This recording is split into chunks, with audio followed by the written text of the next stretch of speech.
Hello y'all, welcome to part 4 of my A.O.G playthrough in the Hearts of Iron 4 mod, Kaiserredux.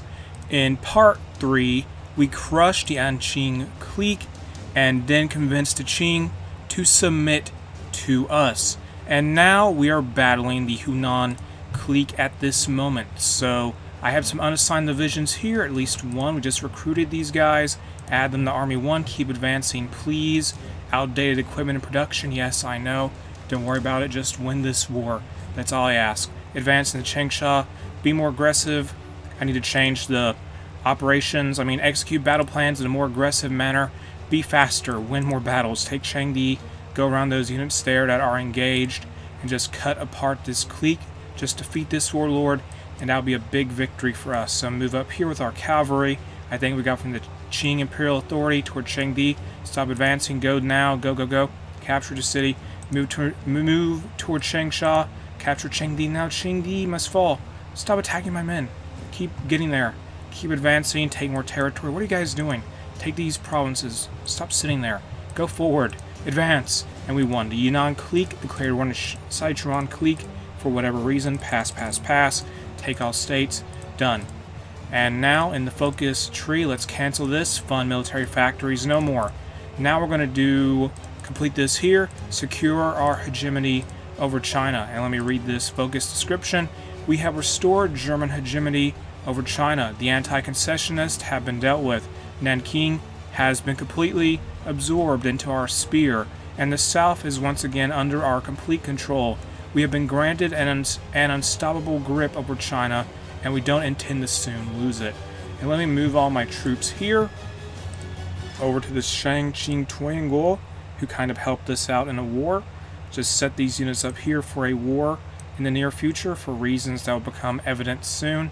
So we're just waiting for this focus to get done, since we control a large portion, well, a lot of eastern China, and we're just waiting for this focus to get done. Come on, secure our hegemony faster. And let me start making more advanced rifles, better planes, do all that now, get it done. Doctrines available. Unlock delay. Also for research slots, let's start researching, say, research MG34, that is support weapons 2, effectively. And what else is outdated? Okay, stop making these outdated tactical bombers or whatever. Interwar bombers. Make some TVs. Get that done. Modify officer corps, army command focus, get offense. Or no, don't worry about it for now. And we have a Chinese Kaiserreich. Let me read this event. Get rid of this stuff in the background. A Chinese Kaiserreich. With the triumphant rise of German influence in China through their intermediary in the A.O.G, these Europeans have wrested total control of the nation and its peoples. As more and more Chinese citizens are entangled into the German sphere, the dominance of the Kaiserreich has only grown more apparent. And as a result, more of our citizens see the Germans as the legitimate governing force in our borders over all others. Many within our administration have now begun to push this situation to what they consider its natural conclusion, the formal declaration of a German kingdom in China. Though most find this idea absolutely preposterous, with our dominance and power, it would be hard for anyone to stop us. The choice shall be left up to our administration and the Kaiser himself to decide.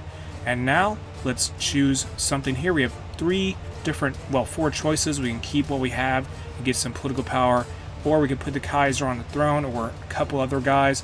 One is the Qing Emperor, the one we defeated or absorbed effectively.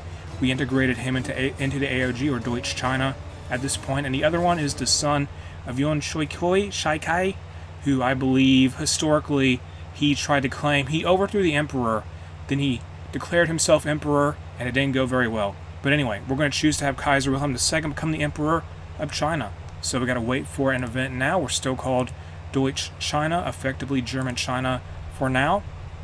So just give it a few days. I'm not going to do any focuses just yet. Free military factories. We also got a bunch of cores. That's a little obvious though, I imagine. Like, we have tons of manpower. Oh, I guess we have cores in all of China, maybe? And we have some dockyards here. Let me use those. Put those to work now. Make more convoys. And a new face sits atop the dragon throne. Deep within the hallowed and ancient halls of the Forbidden City. A lavish and majestic ceremony is being held. As the fiery sun rises in the east, so too does a new leader for these eastern lands to bear witness to. China now lies as a domain of the Kaiserreich, and as such, Kaiser Wilhelm has personally seized the mandate of heaven, meaning he alone bears the divine right to rule these lands. With his coronation ceremony, Kaiser Wilhelm II shall take on the additional title as Weilian, Emperor of the Chinese Kaiserreich effectively. He shall take the regal dynastic name of W?D. I imagine there was some kind of translation issue there, maybe for my game. I don't know, I'm not going to worry about it. But as is tradition for his new role, due to the different naming conventions of the Far Eastern dynasty, long may he reign as the sovereign of these foreign lands, and may his rule usher in an era of true peace and prosperity for the Chinese people. Wilhelm Hohenzollern has seized the mandate of heaven, and now we are called the Chinese Kaiserreich. It's the Chinese Kaiserreich, and Wilhelm II, in a different outfit, is the ruler of China at this point, effectively. And his portrait has a special description, so let's read this leader description. I'm just in a rush to talk here. So anyway, though still sitting on his throne thousands of miles away in Berlin, Kaiser Wilhelm has also ascended to the role of the Emperor of China, with the mandate of heaven thinly backing up his claim to rule, and the might of both the A.O.G. and the Chinese Expeditionary Force behind him. Kaiser Weilian's rule has solidified, and his position on the Dragon Throne cemented. From abroad and deep within the Forbidden Palace, this Kaiser of the Chinese Kaiserreich has become the symbol of German dominance in Asia for all the world to bear witness to. And besides that, we have some decisions now that will allow us to attack different warlords in China at the price of political power. So I'm not going to do any focuses from here on out, so we can just maximize how fast we can expand. I need a little bit more political power to fight the Shang Qing Tuang War. These guys right here, I'm going to take them on. They helped us out earlier in this playthrough. They helped us with the Anqing clique, but that time of usefulness for us has passed. And the Heirloom Seal of the Realm. This seems important. The Heirloom Seal of the Realm is a long-lost imperial artifact that once served as the official seal and stamp of approval of the emperors of China. Crafted by the first Chinese emperor, Qin Shi Huang, after consolidating the Qin dynasty, the stamp was carved from Hishibi, a famous and beautifully ornate jade bai, or ceremonial disc, that once belonged to the leaders of the Shao state. The stamp, made of jade, which symbolized Chinese regality and the inner beauty of humanity, was inscribed with the motto, "Having received the mandate of heaven, made an emperor lead a long and prosperous life," and served as the official stamp of the office of the emperor for centuries. However, the original heirloom seal was tragically lost during the Five Dynasties and 10 Kingdoms period during the 10th century, and since then, every dynasty has tried to find it, for the stamp has come to represent the physical embodiment of the mandate of heaven. So desperate to find this heirloom, the Qing dynasty of the Manchus produced hundreds of forgeries and fakes in order to depreciate the value of the original, while also making it much harder to find or found verified. Now that our dynasty controls China, we must begin the search for this impossible-to-find artifact, while also producing our own fakes along the way, for whoever holds the one true stamp has a claim to the Chinese throne. One stamp to rule them all. And I would wonder if someone would ever have that in their stamp collection. That seems like the ultimate stamp. And at this point, we have 107 political power, so we can declare war now in 30 days. We're going to fight the Shang Trung Tuanguo soon. We heavily outnumber them. Let me start making more infantry now, since having manpower in factories is no longer an issue for us. And I need to move some divisions over to our capital, probably. Yeah, move a handful of troops here, or just deploy a single unit.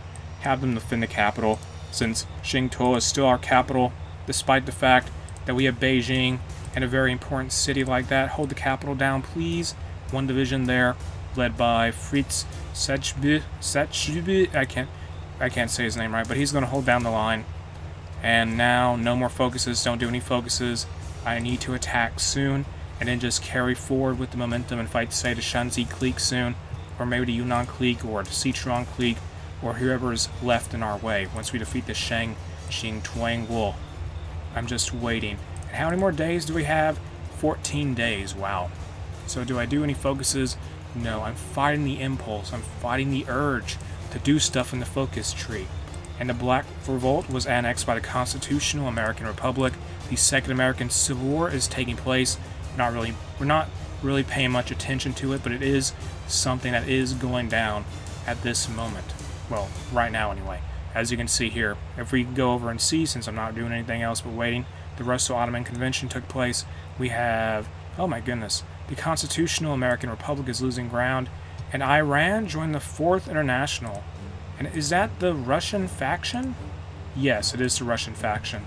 So the Fourth International has Iran, the Russian Republic, and the Turkestan Autonomy, which has some very interesting borders. But we have declared war now, move in with all of our troops, bring them forward, win this war as fast as possible so we can fight the next warlord in our way.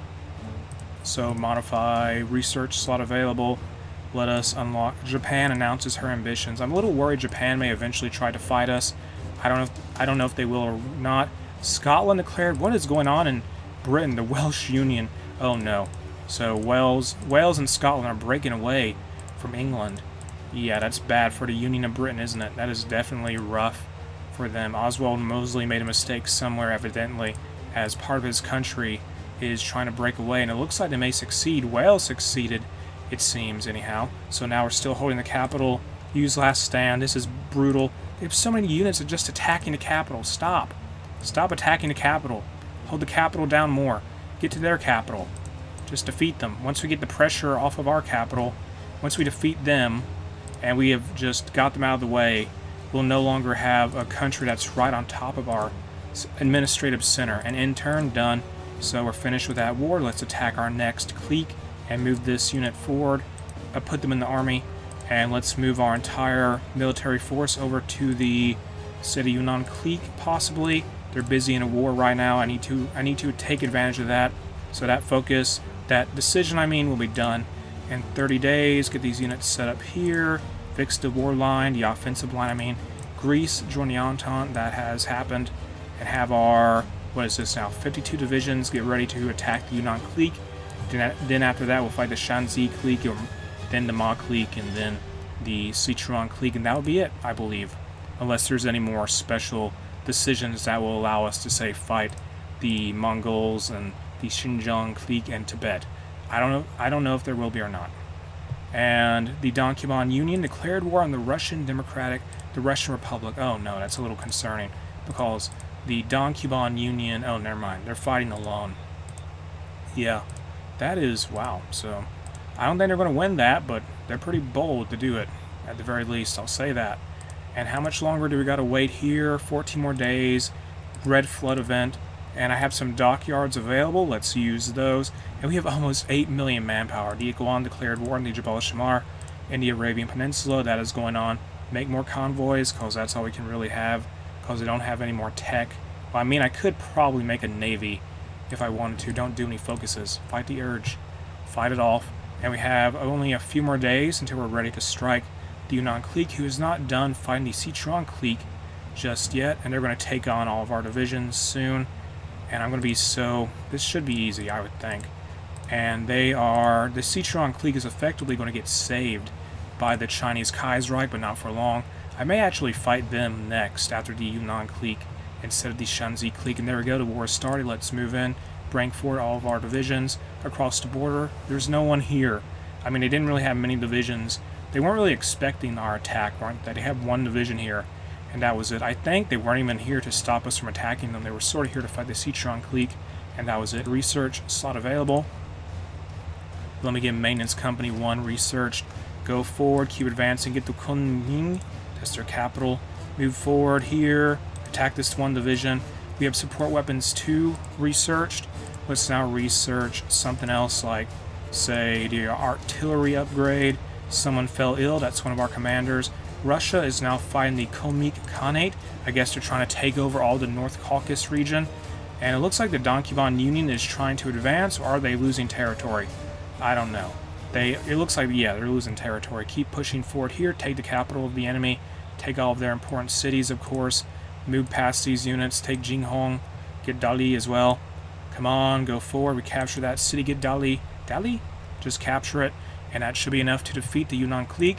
And now let's use the decision to fight the Sichuan clique, who is, well, I gotta get one more political power to get 100, come on. There we go. So in 30 days, we will now fight the Sichuan clique, who is holding out in their capital. And we're going to save them, just to destroy them, and absorb them into the Chinese Kaiserreich. So take this place here, and keep going forward. There's their capital right there. The agrarian revolt has risen up in the Bharatiya Communist territory, for whatever reason. Move in now. The Yunnan clique has been beaten in battle. Now let's annex all their territory, take all states, in turn, done. And with that, we are getting ready to fight the Sichuan clique, and after that, we'll go after the Ma clique and the Shanzi clique. Probably the Shanzi first. But anyway, I'm going to end what is part 4 of my A.O.G playthrough in the Hearts of Iron 4 mod, Kaiserredux here. If you enjoyed the mod, you can check it out in the video description. The link to it is there. If you enjoyed the video itself, make sure to like and subscribe.